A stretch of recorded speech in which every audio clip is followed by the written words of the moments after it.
Hello friends, basic education channel में आपका स्वागत है। मैं हूं नियो। आज से हम ग्रामीण विकास का एमसीक्यू क्वेश्चन सॉल्व करेंगे जो आपके एडीओ के एग्ज़ाम के लिए महत्वपूर्ण हो सकता है। तो चलिए आज की क्लास स्टार्ट करते हैं। आज का पहला प्रश्न है, एकीकृत जल ग्रहण प्रबंधन कार्यक्रम कोष में केंद्र एवं राज्य का अंशदान कितना है। पहला ऑप्शन है 90:10 का, दूसरा ऑप्शन है 80:20 का, तीसरा ऑप्शन है 70:30 का, चौथा ऑप्शन है इनमें से कोई नहीं। तो एकीकृत जल ग्रहण प्रबंधन कार्यक्रम यानी IWMP, ठीक है, इंटीग्रेटेड वाटरशेड मैनेजमेंट प्रोग्राम के कोष में केंद्र एवं राज्य का अंशदान कितना होता है। तो इसमें केंद्र का जो योगदान यानी केंद्र सरकार का जो योगदान है 90% का होता है और राज्य सरकार का जो योगदान है वो 10% का होता है। तो इस प्रश्न का राइट आंसर हो जाएगा आपका ऑप्शन पहला 90:10। ठीक है, अगला प्रश्न है, आजीविका के दृष्टिकोण से जल ग्रहण प्रबंधन में किस गतिविधि को शामिल किया जाता है। पहला ऑप्शन है पशुधन, दूसरा ऑप्शन है कुटीर उद्योग, तीसरा ऑप्शन है व्यवसाय प्रबंधन, चौथा ऑप्शन है इनमें से कोई नहीं। तो इसका राइट आंसर होगा ऑप्शन पहला पशुधन। ठीक है, अगला प्रश्न है, देश में नई वाटरशेड परियोजनाएं कब से कार्यान्वित की गई हैं।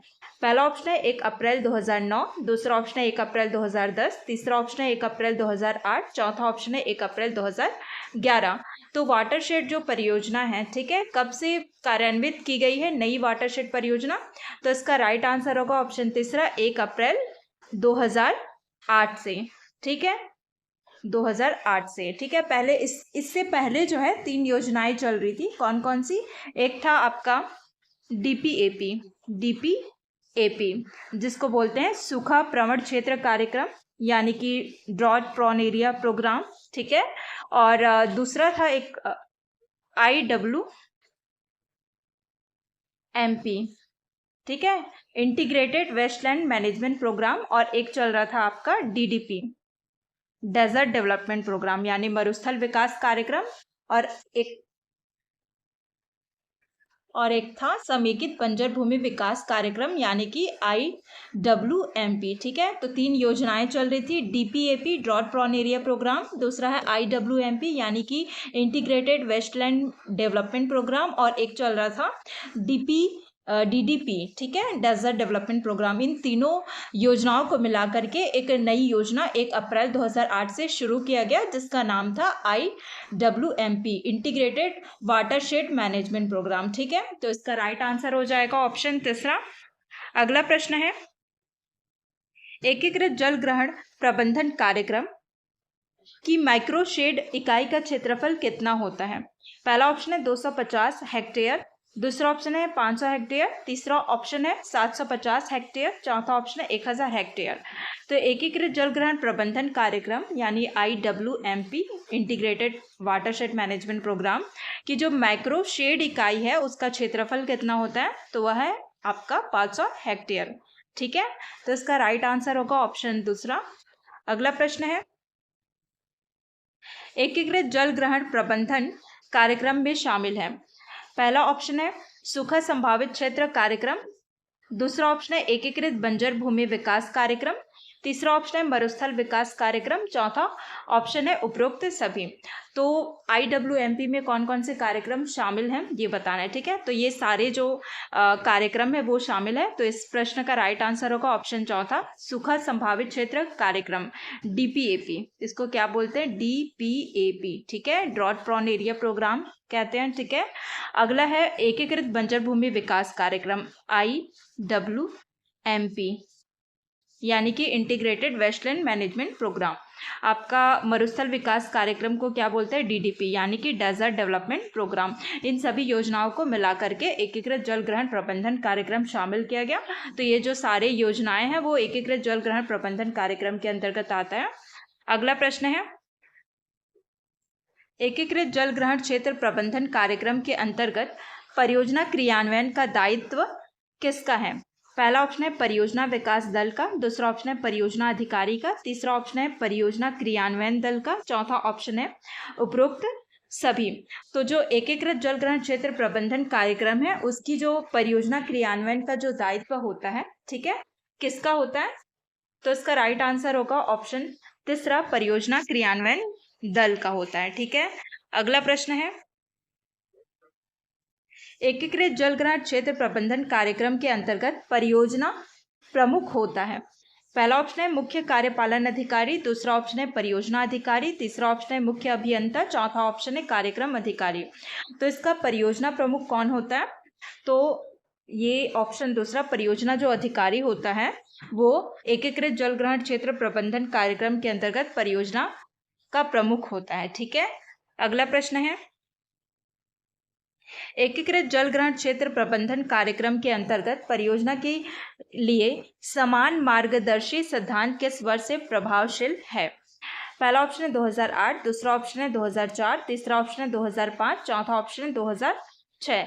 तो इसका राइट आंसर होगा ऑप्शन पहला 2008। ठीक है, तो एकीकृत जल ग्रहण क्षेत्र प्रबंधन कार्यक्रम का जो समान मार्गदर्शी सिद्धांत है, यानी कि कहने का मतलब ये है, पहले जो 3 योजनाएं चल रही थी, सूखा प्रवण क्षेत्र कार्यक्रम, आपका मरुस्थल विकास कार्यक्रम, और एक है मरुभूमि यानी कि समेकित बंजर भूमि विकास कार्यक्रम, ये सारे जो योजनाएं हैं, ये कार्यक्रम है। ठीक है, इसको समेकित करके यानी कि मिला करके एक नई योजना बनाया गया था 1 अप्रैल 2008 से। ठीक है, जिसका नाम रखा गया IWMP, integrated watershed management programme, और इसकी शुरुआत हुई थी 2008 से। ठीक है, और इसी को बोलते हैं समान मार्गदर्शी सिद्धांत। ठीक है, तो इसका राइट आंसर हो जाएगा ऑप्शन पहला 2008। अगला प्रश्न है, जल ग्रहण परियोजना का क्रियान्वयन किस विभाग से होता है? पहला ऑप्शन है कृषि विभाग, दूसरा ऑप्शन है ग्रामीण विभाग, तीसरा ऑप्शन है महिला विभाग, चौथा ऑप्शन है कृषि एवं ग्रामीण विकास विभाग। तो जल ग्रहण परियोजना का क्रियान्वयन किस विभाग से होता है? तो इसका राइट आंसर होगा ऑप्शन चौथा, कृषि एवं ग्रामीण विकास विभाग। अगला प्रश्न है, जल जंगल जमीन जन एवं जानवर का प्रबंधन किस कार्यक्रम में होता है? पहला ऑप्शन है प्रधानमंत्री ग्राम सड़क योजना, दूसरा ऑप्शन है इंदिरा आवास योजना, तीसरा ऑप्शन है एकीकृत जल ग्रहण क्षेत्र प्रबंधन कार्यक्रम, चौथा ऑप्शन है पिछड़ा क्षेत्र अनुदान योजना। तो इसका राइट आंसर होगा ऑप्शन तीसरा, एकीकृत जल ग्रहण क्षेत्र प्रबंधन कार्यक्रम IWMP, integrated watershed management programme के अंतर्गत जो है जल जंगल जमीन जन एवं जानवर का प्रबंधन होता है। ठीक है, अगला प्रश्न है, जल ग्रहण क्षेत्र कार्यक्रम में क्रियान्वयन किस अवधारणा पर किया जाता है? पहला ऑप्शन है घाटी से पहाड़ी, दूसरा ऑप्शन है केवल पहाड़ी, तीसरा ऑप्शन है केवल घाटी, चौथा ऑप्शन है इनमें से कोई नहीं। तो इसका राइट आंसर हो जाएगा ऑप्शन पहला, घाटी से पहाड़ी। ठीक है, अगला प्रश्न है, जल ग्रहण क्षेत्र में किसका प्रबंधन होता है? पहला ऑप्शन है सड़कों का, दूसरा ऑप्शन है नहरों का, तीसरा ऑप्शन है आवासों का, चौथा ऑप्शन सभी प्राकृतिक संसाधनों का। तो याद रखिएगा, जल ग्रहण क्षेत्र में सभी प्राकृतिक संसाधनों का प्रबंधन होता है। ठीक है, तो इसका राइट आंसर होगा ऑप्शन चौथा। अगला प्रश्न है, 2008 के जल ग्रहण क्षेत्र प्रबंधन कार्यक्रम जाना जाता है। पहला ऑप्शन है सूखा प्रभावित क्षेत्र विकास कार्यक्रम, दूसरा ऑप्शन है एकीकृत बंजर भूमि विकास कार्यक्रम, तीसरा ऑप्शन है मरुस्थल विकास कार्यक्रम, चौथा ऑप्शन है उपरोक्त सभी। तो जल ग्रहण क्षेत्र प्रबंधन कार्यक्रम के अंतर्गत ये सभी जाना जाता है। ठीक है, ऑप्शन चौथा इसका राइट आंसर होगा, यानी कि आपका DPAP सूखा प्रभावित क्षेत्र विकास कार्यक्रम, आपका IWMP integrated wasteland management programme, और आपका DDP डेजर्ट डेवलपमेंट प्रोग्राम, ये सभी जो है कार्यक्रम जल ग्रहण क्षेत्र प्रबंधन कार्यक्रम के अंतर्गत, ठीक है, माना जाता है या आता है। तो इसका राइट आंसर होगा उपरोक्त सभी। अगला प्रश्न है, वाटरशेड समिति के सचिव का चयन करती है। पहला ऑप्शन है ग्राम सभा, दूसरा ऑप्शन है ग्राम पंचायत, तीसरा ऑप्शन है जनपद पंचायत, चौथा ऑप्शन है जिला पंचायत। तो वाटरशेड समिति के सचिव का जो चयन है वो ग्राम सभा करती है, यानी ऑप्शन पहला इसका राइट आंसर होगा। अगला प्रश्न है, जल ग्रहण क्षेत्र चयन का आधार होता है। पहला ऑप्शन है पेयजल की गंभीर समस्या हो, दूसरा ऑप्शन है अनुसूचित जाति अनुसूचित जनजाति बहुल क्षेत्र, तीसरा ऑप्शन है बहुत अधिक बंजर भूमि हो, चौथा ऑप्शन है उपरोक्त सभी।